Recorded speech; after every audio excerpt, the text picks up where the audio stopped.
Not now, Arlene, later on. Right.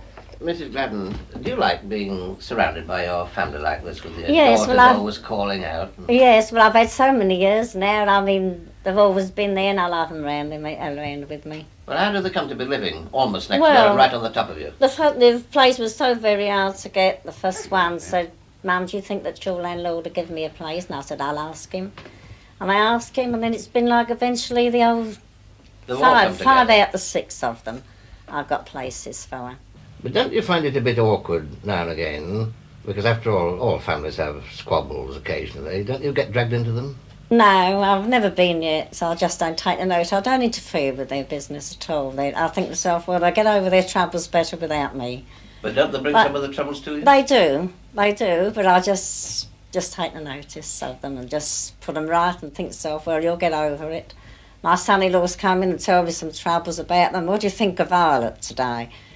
See, did you hear the start on me? I say, oh, John, you'll get over it. I say, yes, but Mum, you don't know what she is when she starts. I say, oh, you'll get over it. You'll be all right. But you're careful not to take sides. No, don't take no sides in it because I think they're both as bad as one another. But occasionally you come Takes down on... two to make a row, I always think. You occasionally come down on somebody's side. No, I don't think so. I just don't interfere, that's all. I've heard a lot of jokes about mothers-in-law, but all your sons-in-law tell me you're absolutely wonderful.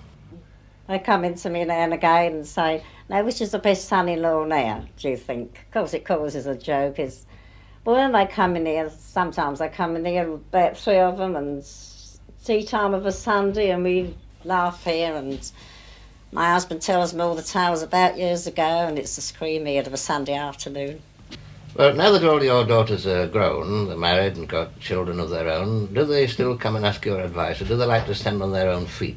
No, they generally come to me, ask me. If any of the children are ill, they say, Mum, what would you do? I say, well, take them to the doctors or get them something like I used to. I said, I used to tell them I could never afford to go to doctors, so if they're not well, they give them a dose of calcium or something like that and they get over it. Do you find a big difference in family life now from when you were young, bringing up all these youngsters? I do, because, I mean, so years ago it's different to the children now. They seem to get more their own way now.